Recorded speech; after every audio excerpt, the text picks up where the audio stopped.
In the spring of 1910, when the West was still wild enough to swallow a man whole and civilized enough to pretend otherwise, a drifter named Frank Dixon won a cattle ranch in a poker game in a saloon outside Cheyenne, Wyoming. The pot had been worth maybe $2,000 in gold coin and railroad stock. The ranch, according to the deed that slid across the whiskey-stained table, was worth 10 times that. 3,000 acres of grazing land, a main house, barns, and a small herd of cattle. The catch? There was always a catch. The previous owner, a railroad man named Calloway, had one condition written right there on the deed in cramped handwriting. The gray stallion stays on the property. He cannot be sold, shot, or driven off. He stays, or the deed is void. Frank had laughed at that. Just a horse. How hard could it be? He had no idea that this particular horse had been haunting that ranch for 23 years, that 4 previous owners had tried everything to be rid of him, or that the stallion was guarding a secret that would change Frank's life forever. This is the story of a man who won a hand of cards, and the ghost horse that refused to let the past stay buried. The saloon was called the Lucky Silver, though luck seemed to abandon most men who walked through its doors. Frank Dixon had been working cattle drives for 6 years, saving every penny, sleeping on hard ground and eating dust. At 28 years old, he'd accumulated nearly $800, enough to maybe buy a small spread somewhere, settle down, stop drifting. That March evening, he'd only stopped in Cheyenne to collect wages from his last drive. The foreman had paid him in gold coin, heavy and real in his pocket. Frank had planned to have 1 drink, maybe 2, then catch the evening train to Denver. But then he'd seen the poker game. 5 men sat around a table in the back corner. 4 were cowboys and ranch hands like himself, worn boots, dusty hats, calloused hands. The 5th was different. Calloway wore a tailored suit and a gold watch chain. His hands were soft, his mustache waxed to sharp points. He had the look of a man who made his money on paper, not on horseback. "Room for 1 more?" Frank had asked. Calloway had smiled, but it didn't reach his eyes. "Always room for fresh money. Stakes are $50 to sit down, no limit after that." Frank had hesitated. $50 was more than a month's wages, but something about that table pulled at him. Maybe it was the whiskey he'd already drunk. Maybe it was 6 years of tired settling into his bones. Maybe it was just time for something to change. He sat down. For 2 hours, Frank played careful poker. Won a little, lost a little, stayed even. The other cowboys gradually lost their stakes and dropped out, replaced by new players who lasted an hour or 2 before their pockets were empty. But Calloway kept winning. Not every hand, but enough. His pile of coins and bills grew steadily. Around midnight, only Frank and Calloway remained at the table. "Interesting evening," Calloway said, shuffling the cards. "Most men know when to quit. You've got staying power, I'll give you that." "I don't quit easy," Frank replied. "I can see that." Calloway dealt the cards with practiced ease. "Tell me, Dixon, you ever think about putting down roots, buying land, or are you content to drift until you're too old to sit a horse?" "I think about it. I have a proposition." Calloway set down the deck and pulled a folded document from his inside pocket. "I own a cattle ranch about 60 miles northwest of here. 3,000 acres, good water, decent grazing, house and outbuildings. I acquired it in a business deal 5 years ago, but I'm a railroad man, I don't have time to run cattle. It's been sitting mostly empty, managed by a part-time hand who checks on it once a month. Why not just sell it proper?" "Because there's a complication." Calloway unfolded the deed. "There's a horse on that property, a gray stallion. He's been there longer than I've owned the place, longer than the previous owner, or the one before him. Nobody knows where he came from. He's completely wild, won't be caught, won't be broken. But he won't leave either. Every owner who's tried to drive him off or shoot him has, well, let's say things haven't gone well for them." "What kind of things?" "Accidents, bad luck. The kind that makes simple men superstitious." Calloway waved his hand dismissively. "I don't believe in curses. But I also don't need the headache. So the deed has a clause. The stallion stays. You don't interfere with him, you don't try to catch him or sell him or kill him.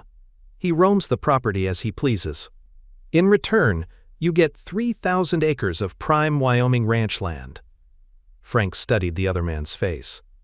"And you're willing to stake this in a poker game because I'm tired of it. The railroad's expanding west, and I need to focus on that. This ranch is a distraction. And honestly," Calloway smiled that cold smile again, "I find it amusing to let fate decide these things. One hand. I'll put up the ranch. You put up everything you have, all your savings. Winner takes all." Every practical instinct Frank had screamed at him to walk away.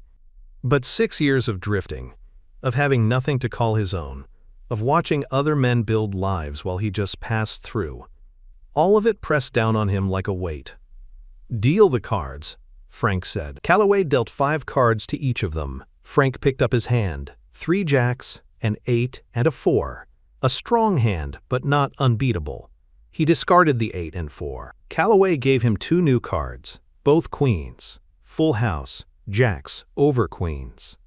Frank kept his face carefully neutral as Calloway studied his own cards, discarded 3, drew 3 more. The railroad man's expression never changed. "Well, Dixon," Calloway said. "Moment of truth, what do you have?" Frank laid down his cards. "Full house. Jacks over queens." Calloway stared at the cards for a long moment. Then he laid down his own hand, 2 pair, aces and 10s. "Congratulations," he said, sliding the deed across the table. "The ranch is yours. My man Jenkins is caretaking the place. He'll show you around." He stood, adjusted his coat, and added, "One piece of advice. Don't underestimate that horse. Smarter men than both of us have tried. They all failed." Then he walked out into the night, leaving Frank holding a deed to a life he'd never expected to have. Frank rode out to the ranch 3 days later on a bay gelding he'd purchased with the last of his money. The journey took him through rolling prairie land that gradually gave way to rougher country, rocky outcrops, stands of pine, creeks running cold with snowmelt. He found the ranch at the base of a long valley, sheltered by ridges on 3 sides. The main house was a sturdy log structure with a stone chimney. 2 barns stood nearby, and he could see cattle, maybe 40 head, grazing in the distance. A corral sat empty beside the larger barn. A grizzled man in his 60s emerged from the house as Frank approached. "You must be Dixon. I'm Jenkins. Calloway sent word by telegraph." They shook hands, and Jenkins' grip was strong despite his age. "Place looks sound," Frank said, surveying the property. "It is. I've kept it maintained. Cattle are healthy. Water's good. House needs some work inside, but the bones are solid." Jenkins paused. "Calloway tell you about the horse? The gray stallion. Said he can't be caught or driven off." "That's putting it mildly." Jenkins gestured toward the northern pasture. "Come on, you should see him." They walked past the barns and through a gate into the larger grazing area. In the distance, Frank could see the cattle clustered near a creek, and standing alone on a low rise, silhouetted against the sky, was the stallion. Even from a quarter-mile away, Frank could tell the horse was magnificent. Dappled gray, almost silver in the late afternoon sun, 17 hands if he was an inch. Powerful build, long mane whipping in the wind. "He's been here as long as I can remember," Jenkins said, "and I've been in this valley 40 years. When I was a boy, the old-timers talked about him like he was already a legend. Some folks say he's 30 years old. Some say older. Nobody knows for sure." "Horses don't live that long," Frank said. "Most don't. But most horses don't act like him either. Watch." As if, sensing their attention, the stallion began moving. Not running, just a powerful, ground-eating trot that brought him closer. He stopped about 50 yards away, studying them with dark, intelligent eyes. "He's curious," Jenkins said. "Always has been. He'll come close enough to look at you, but if you take one step toward him, he's gone. Men have tried to rope him from horseback. He outruns them every time. They've tried baiting traps with grain. He's too smart." One owner, this was before Calloway, brought in a professional horsebreaker from Texas. That man spent 3 months trying, left here empty-handed and furious. "What happens if you try to shoot him?" Jenkins's expression darkened. The owner before Calloway tried that. Rode out with a rifle, tracked the stallion to the North Canyon, took aim. He paused. His horse spooked, threw him. He broke his neck, died on the spot. 3 men witnessed it. That's just an accident.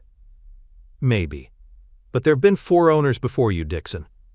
Every single one who tried to interfere with that stallion had something bad happen. Accidents, illness, financial ruin. The one who tried to poison him lost his entire herd to disease that same week. Started calling it a curse. Eventually, they all gave up and sold the place, or gambled it away like Calloway just did. Frank watched the stallion. The horse hadn't moved, just stood there, radiating a kind of wild nobility that made something in Frank's chest tighten with an emotion he couldn't name. "What if I just leave him alone?" Frank asked. "The deed says he stays. Fine, I've got 3,000 acres, he can have his space." "That's the smart play," Jenkins agreed. "Only problem is, he doesn't just stay in his space. He goes wherever he wants. Into the cattle sometimes, into the barns. I've found him standing in the corral at midnight, like he's waiting for something. And he watches, always watching, like he's looking for someone who never comes." The stallion suddenly tossed his head, wheeled around, and galloped away, a silver streak disappearing over the ridge. "Beautiful, though," Jenkins said quietly. "I'll give him that. Most beautiful horse I've ever seen. Breaks my heart he can't be touched." That night, Frank lay in his new bed in his new house, staring at the ceiling beams and listening to the wind. He'd won a ranch in a poker game. It still didn't feel real. Somewhere in the darkness outside, a horse screamed, high and wild and free. The ghost stallion claiming his territory. Frank fell asleep wondering what secrets a horse could guard for 23 years. Frank threw himself into ranch work with the determination of a man who'd waited 6 years for this chance. He repaired fences, mended tack, worked the cattle, and learned every acre of his new property. Jenkins stayed on for a month to teach him the particulars, where the best grass grew, which creek ran dry in summer, how to read weather in these mountains. And every day, Frank saw the stallion. The horse was everywhere and nowhere. Sometimes Frank would catch glimpses of him on distant ridges. Other times he'd walk out to the barn at dawn and find the stallion standing in the corral, perfectly still, like a statue carved from morning mist. The moment Frank moved toward him, the horse would vault the fence, a leap that shouldn't have been possible, and vanish.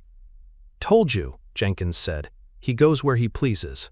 One evening, Frank found fresh hoof prints circling the house. Big prints, the size suggesting the stallion had walked the entire perimeter, maybe multiple times. "What's he looking for?" Frank wondered aloud. "Nobody knows," Jenkins said, "but he's been doing it for years. Every owner reports the same thing. The horse circles the house, the barns, specific places on the property, like he's patrolling or searching. For what?"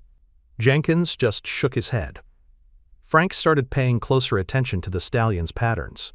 The horse favored certain areas: the North Ridge, the canyon mouth, and oddly, a section of relatively unremarkable grazing land about a mile from the house. Nothing special about that spot, just grass and a few scattered rocks. But the stallion returned there regularly, sometimes standing motionless for hours. One afternoon, Frank rode out to that location to investigate. He tied his gelding to a tree and walked the area on foot, looking for what? He didn't know. Some clue to the mystery. The stallion appeared on the ridge above, watching. "What is it?" Frank called up to him. "What's here?" The horse didn't answer, of course, just watched with those impossibly intelligent eyes. Frank kicked at the grass, examined the rocks, found nothing. Just land.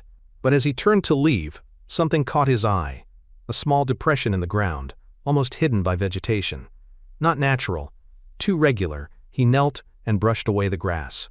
Underneath was a stone, flat and deliberately placed, and scratched into its surface, barely visible, were letters: J.P. 1887. A marker. But for what? A grave? Frank looked up at the stallion. The horse had moved closer, was now only about 30 yards away, the closest he'd ever been, while Frank was on foot. J.P. Frank said aloud. Who was JP? The stallion's ears pricked forward. You knew him, didn't you? Frank continued, something clicking into place. You knew whoever this was. That's why you keep coming back here. You're waiting for him. The horse took another step closer. Frank's heart hammered. Every instinct said to stay still, not to spook this moment. How long have you been waiting, boy? The stallion stared at him for a long, suspended moment. Then, as if the intimacy was too much, he wheeled and galloped away. Frank sat there in the grass for another hour, staring at that stone marker. JP, 1887. 23 years ago. That night he asked Jenkins if there were any old-timers in the valley who might remember that far back. There's one, Jenkins said. Old Dutch Keller. He's got to be pushing 80 now. Homesteaded about 10 miles south in the 70s. If anyone would know the history, it's him. Frank rode to Dutch Keller's homestead the next afternoon. The old man lived in a cabin that looked like it had been built during the gold rush and hadn't been updated since. But Dutch himself was sharp-eyed and surprisingly spry for his age. Calloway finally dumped that place, did he? Dutch chuckled when Frank explained who he was. About time. That ranch has been hot potato for 20 years. Jenkins says you might remember back to the 80s. There's a stone marker on the property with initials JP dated 1887. Any idea who that might have been? Dutch's expression changed. You found that, did you? Figured the grass would have covered it by now. He gestured to a pair of chairs on the porch. Sit down, son. I'll tell you about Joseph Porter. Frank sat, and Dutch packed a pipe before beginning. Joseph Porter homesteaded that valley in 1885, Dutch said. Young fellow, maybe 22 years old. Came west from Missouri after his folks died. He had nothing but a wagon, some tools, and a yearling colt he'd raised from a foal. Gray colt. Prettiest thing you ever saw. Frank's pulse quickened. The stallion. One and the same, I reckon. Joseph called him Smoky, on account of his color. Those two were inseparable. Joseph built that ranch from nothing, cleared land, built the house and barns, started a herd. And Smoky grew into the finest horse in 3 counties, smart as a whip, strong as an ox, and loyal as a dog. Joseph trained him gentle, never broke his spirit. They were partners, not master and mount. What happened to Joseph? Dutch's face grew somber. Winter of 1887 was brutal. Snow came early and stayed late. Joseph had about 20 head of cattle then. One of his heifers wandered off during a storm, got stuck in a ravine. Joseph went out looking for her on Smoky. Found her too, but there was a rock slide. Joseph got caught in it. He died? Not right away. Dutch paused, relighting his pipe. Smoky brought him home. Carried him miles through snow that was waist-deep on a man. By the time they got back to the ranch house, Joseph knew he wasn't going to make it. Internal injuries, broken ribs. We didn't have doctors out here like now. A neighbor woman did what she could, but he shook his head. What did he do? He spent his last hours with that horse. Had the neighbor bring Smoky right into the house, stand beside his bed. Joseph told that horse goodbye, thanked him for trying, died with his hand on Smoky's neck. Dutch's voice roughened. The neighbor buried Joseph where he'd wanted. Out in that meadow he loved, under the sky, put a marker. And Smoky. Smoky stood over that grave for 3 days. Wouldn't eat, wouldn't leave. Finally wandered off, and everyone figured he'd go wild or die of grief. But he didn't. No, he came back. And he's been there ever since, 23 years, through blizzards and drought, through every owner and every attempt to claim him. He's guarding Joseph's grave, waiting for his partner to come back. Dutch met Frank's eyes. That's not just a horse, son. That's what loyalty looks like when it outlives death itself. Frank sat in silence, absorbing the story. The faithful horse, waiting for a master who would never return. No wonder the stallion couldn't be caught or driven away. He'd made a promise, in whatever way horses make promises, and he intended to keep it. The owners who tried to interfere with him, Frank said slowly. The accidents and bad luck. You think? I think, Dutch said carefully, that there are some bonds that don't break, and some promises that become powerful enough to shape the world around them. Call it coincidence if you want. Call it a curse, I call it something sacred. That horse is keeping faith with the only person who ever really mattered to him.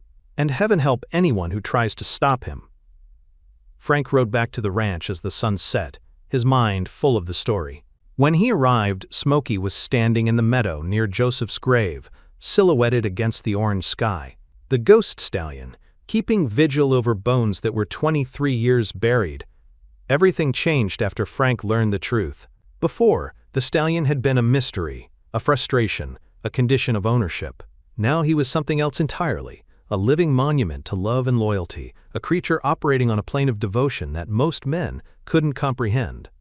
Frank stopped trying to approach Smokey, stopped thinking about catching him. Instead, he started doing something different. Every few days, he'd ride out to the meadow where Joseph was buried. He'd clean around the marker, pull weeds, make sure it was maintained. And he'd talk. "I never knew Joseph," he'd say, knowing Smokey was always within earshot, even if not visible. "But Dutch says he was a good man. Built this ranch with his own hands. Must have been something to inspire loyalty like yours." Smokey would appear on the ridge, watching.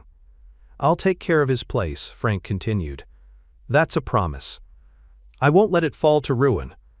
And I won't interfere with you. You do what you need to do." Slowly, over weeks, Smokey began staying closer when Frank visited the grave. Began showing himself more openly, not approaching, but acknowledging. Like he was taking Frank's measure, deciding if this new human could be trusted with Joseph's legacy. One evening in late summer, Frank was sitting near the marker at sunset when Smokey walked into the meadow. Not cautiously, not ready to bolt, just walked in and began grazing about 20 feet away. Frank's breath caught. This was the closest the stallion had ever voluntarily come. "Hey, Smokey," he said softly. "That your name, isn't it? That's what Joseph called you." The horse's ear swiveled toward his voice, but he kept grazing. "I understand now," Frank continued. "Why you can't leave. Why you keep watch, you're waiting for him to come back. And he would, if he could, I believe that. Anyone who had a friend like you would move heaven and earth to come back." Smokey raised his head, looking directly at Frank. In the fading light, his silver coat seemed to glow. Frank made a decision. He stood slowly, pulled off his hat, and spoke with all the sincerity he possessed. "Joseph Porter, if you're listening somehow, I swear to you I'll honor what you built. I'll keep this ranch running. I'll maintain your grave. And I'll make sure Smokey is never driven away, never harmed, never disturbed. This is his home as much as mine. More, maybe. You have my word." The wind picked up, rushing through the grass like a whisper.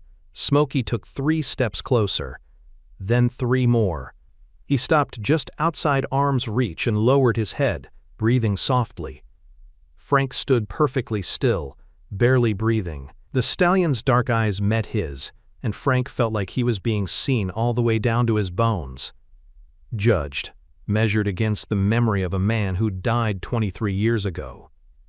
Then Smokey did something he'd never done with any human since Joseph died. He stepped forward and pressed his muzzle against Frank's chest. Just for a moment. A brief, gentle touch. Then he stepped back, tossed his head, and galloped away into the gathering darkness. But it was enough. Frank sank to his knees in the grass, overwhelmed. The ghost stallion had accepted him. Not as a master or owner, but as someone worthy of sharing this space. Someone who understood what mattered. As autumn turned to winter, a rhythm developed between Frank and Smokey. The stallion roamed freely, as always, but he also stayed closer to the main ranch buildings, as if his patrol had shrunk to include Frank in the circle of what he guarded. Some mornings, Frank would find Smokey standing outside the corral, watching the work. Other times, the horse would appear on the ridge when Frank was checking cattle, as if supervising. Frank started leaving grain out in the meadow near Joseph's grave. Not bait, not a trap, just an offering. Most times, Smokey ignored it. But sometimes, Frank would return to find it eaten. Winter came hard that year, just like it had in 1887. Snow piled high, temperatures plunged, and Frank found himself fighting to keep his cattle alive and his ranch functioning. It was brutal work, the kind that aged a man faster than years. One January morning, Frank woke to find his small herd in trouble. 6 of them had broken through a fence during the night and wandered into a canyon where the snow had drifted deep. They were trapped, cold, and if he didn't get them out soon, they'd freeze or starve. Frank saddled his gelding and rode out, but the conditions were terrible. Wind whipped the snow into blinding walls. The cold cut through his coat like knives, and when he found the cattle, he realized the situation was worse than he'd thought. They were in deep, panicking, and his gelding refused to go further into the drifts. Frank dismounted and tried to wade in on foot, but the snow was chest deep. He'd take 3 steps and sink, helpless. At this rate, he'd never reach them before dark. And if he was out here after dark in this storm, he might not make it back either. He stood there, desperate and freezing, trying to figure out what to do. That's when Smokey appeared. The stallion came out of the storm like a silver ghost, moving through the deep snow with a power and grace that Frank's smaller gelding couldn't match. He stopped at the edge of the drift, looking at Frank, then at the trapped cattle. "Smokey!" Frank gasped through numb lips. "I can't reach them. The snow's too deep." The stallion pawed at the snow, snorting. Then he did something remarkable. He plunged into the drift, his powerful legs churning through snow that would have stopped another horse. He circled the cattle, herding them, pushing them back toward the edge where the snow was shallower. Frank understood. Smokey was doing what he'd been bred and trained to do 23 years ago, working cattle. Frank waded in from his side, and together, man and wild horse, they got the cattle moving. Smokey drove them from behind while Frank guided them from the front. And slowly, agonizingly, they pushed the herd back through the snow to safety. It took 2 hours. By the time the last cow was back on solid ground, Frank could barely feel his hands or feet. The storm was worsening, visibility dropping to nothing. Smokey appeared beside him, sides heaving, frosted with snow. The horse turned and started walking back toward the ranch buildings. Frank followed, trusting Smokey's instinct because his own sense of direction was gone in the whiteout. His gelding followed too, all of them moving in a single line through the storm.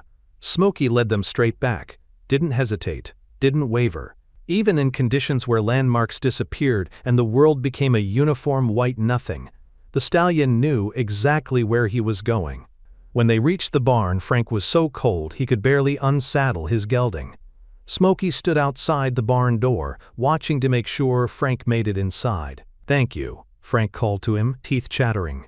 "You saved me, saved the cattle, thank you." Smokey stood there a moment longer, then turned and disappeared into the storm. That night, as Frank thawed out by the fire, he thought about what had happened. Smokey could have stayed hidden in whatever shelter he'd found, could have ignored Frank's crisis. Instead, he'd come out in dangerous conditions to help, not because Frank owned him or commanded him, but because that's what Smokey had always done. He'd helped Joseph. And now, having accepted Frank as a worthy inheritor of this land, he'd helped Frank too. The ghost stallion wasn't just guarding a grave. He was guarding Joseph's legacy, and Frank was part of that legacy now. Spring came late but welcome. As the snow melted, Frank worked to repair winter damage and prepare for the year ahead. The ranch was doing well. His cattle had survived, his savings were growing, and he was starting to feel like he actually belonged here. In April, a hard rain washed out part of the creek bank near Joseph's grave. Frank rode out to check the damage and found something that made his heart stop. The erosion had exposed something metal in the bank, about 20 feet from the grave marker. Frank dismounted and dug carefully with his hands, pulling away mud and stones. It was a metal box, old, rusted, locked. Frank brought it back to the ranch and broke the lock open with careful hammer strikes. Inside, wrapped in oilcloth that had mostly rotted away, was a leather journal and a small pouch. The pouch contained gold nuggets. Not a fortune, but maybe $200 worth. And a note. Emergency fund. Use if needed. J.P. But the journal. That was the real treasure. Frank read it cover to cover that night. Joseph Porter's diary, chronicling his years on the ranch, his hopes, his struggles, his love for this land. And on every other page, mentions of Smokey. "Smokey helped me clear the north field today. That horse understands what I need before I even ask. Bad storm last night. Smokey stayed close to the house, like he knew I was worried. Sometimes I wonder if Smokey is more family than horse. He's the only friend I need out here." And near the end, an entry that made Frank's throat tight. "Hurt bad. Don't think I'll make it. Smokey brought me home. He tried so hard. I want him to know it wasn't his fault. I want him to be free, to run wild, to live. But I know Smokey. He won't leave. He'll stay, waiting for me. Some bonds don't break, even when they should. If anyone finds this, take care of my horse. He's the best friend a man could ask for. And maybe, if there's anything after this, I'll find a way back to him, just to let him know everything's all right." The last entry. Frank sat with the journal for hours, reading it again and again. Then he did something he'd been thinking about for months. He wrote his own letter and sealed it in a new metal box. In it, he put Joseph's journal, the gold nuggets, and a letter of his own. "To whoever owns this ranch after me, there is a gray stallion who lives here. His name is Smokey, and he has been waiting 23 years for a man named Joseph Porter. I was told this horse was cursed, but he's not. He's loyal. He's keeping a promise. Don't interfere with him. Don't try to catch or sell him. Let him keep his vigil. This ranch belongs to him more than it ever belonged to me or Joseph or anyone who comes after. Honor that." Frank Dixon, 1910. Frank buried the box in a new location and marked it on his deed. A message to the future.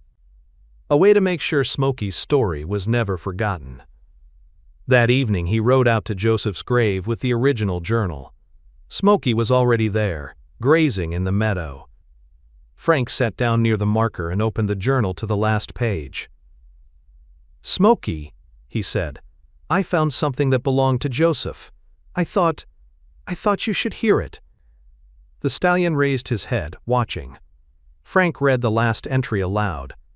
All of it. Every word about how much Joseph had valued Smokey. How he'd wanted the horse to be free. How he'd hoped, if there was anything beyond death, to find a way back. When he finished, Smokey stood perfectly still. The wind moved through his mane, and in the golden light of late afternoon he looked like something out of legend. "He's not coming back, boy," Frank said gently. "I think you know that. But I also think he'd want you to know that you did everything right. You saved him, you brought him home, you've kept his place safe. You've been the best friend he could have asked for. And now—" Frank's voice broke. "Now, maybe you can rest. The ranch is safe. Joseph's memory is safe. You've done enough." Smokey walked over, not hesitant this time. He stopped directly in front of Frank and lowered his head until his forehead rested against Frank's chest. They stayed like that as the sun set, man and horse, connected by the memory of someone neither could quite let go. Frank Dixon ranched that land for 28 years. He never tried to catch Smokey, never put a rope on him, never closed him in. The stallion roamed free, just as he always had. But the relationship between them deepened into something like friendship, or understanding, or a partnership built on mutual respect. Smokey continued to help during crises, herding cattle, alerting Frank to problems, even chasing off wolves once. But he never fully surrendered his wildness. He never forgot Joseph. People came from 3 counties to see the legendary gray stallion. Word spread about the horse who'd waited 23 years and counting for his lost rider. Some called it romantic, some called it tragic. Frank called it sacred. As Frank aged and Smokey showed no signs of slowing, people began to wonder if the old stories were true, if somehow, through loyalty or magic or sheer force of will, the horse had transcended normal life. But in the spring of 1918, 31 years after Joseph Porter died, Smokey finally grew old. Frank found him lying in the meadow near Joseph's grave one April morning. The stallion was still breathing but weak. His silver coat had gone almost white. His eyes, though, were still bright. Frank sat beside him all day, one hand on the horse's neck. "It's okay, boy," he whispered. "You can go. You've waited long enough. If Joseph's anywhere, I think he's been waiting just as long for you. Go find him." As the sun set, Smokey took one last deep breath and was gone. Frank buried him right there in the meadow, 10 feet from Joseph's marker. He carved a simple stone. Smokey, 1884 to 1918, the truest heart that ever beat. Now reunited with Joseph Porter, his friend. Frank Dixon lived another 20 years after Smokey died. In that time, he married, had 2 children, and prospered.